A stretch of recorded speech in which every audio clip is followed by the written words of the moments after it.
I mean, I watched him yesterday with Macron. Macron's a sharp guy. You know, he's for France, right? He's for France. We're for this. And Biden doesn't even know where the hell he is. And especially in one particular instance, that was not good yesterday. And I believe that happened, okay? And he makes up stories. He said something about me that I stood over the graves of soldiers. Nobody loves the military more than me. Nobody. Nobody respects it. And nobody's treated it better. Nobody's done as much for the military as I have. But he said I stood over graves of soldiers, and I said, these people are suckers and losers. Think dead soldiers from World War I. I said, this was a made-up deal from a magazine that's failing, Financial Disaster, by a guy that is a horrible radical left lunatic named Goldberg.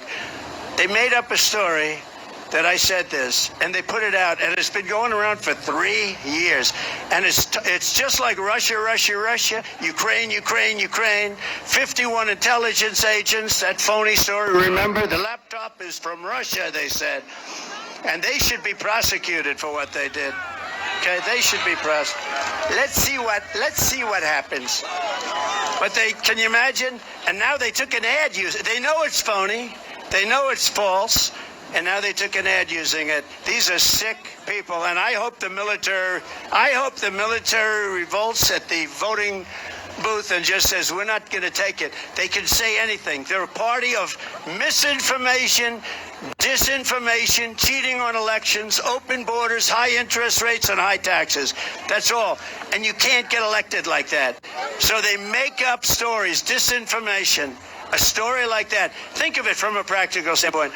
I'm standing there with generals and military people in a cemetery, and I look at them, I say, these people are suckers and losers.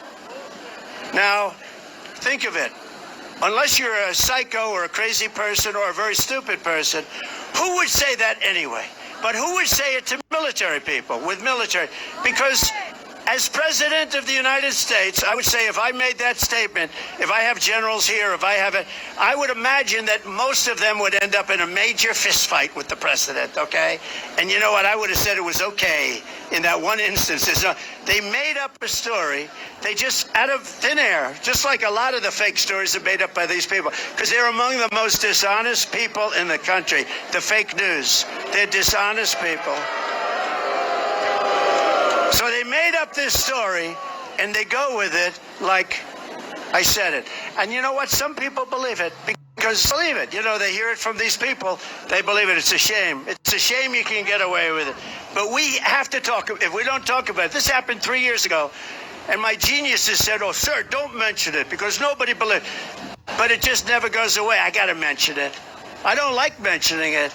But for me to say suckers and losers about people that died in World War I in front of military people, it's not a possibility you could say a thing like that. So it's a shame. It's a shame. That's why we have to win. We have to bring our country back from this horrible abyss because we're doing really badly. And this is one of the reasons why. So this is entitled The Snake.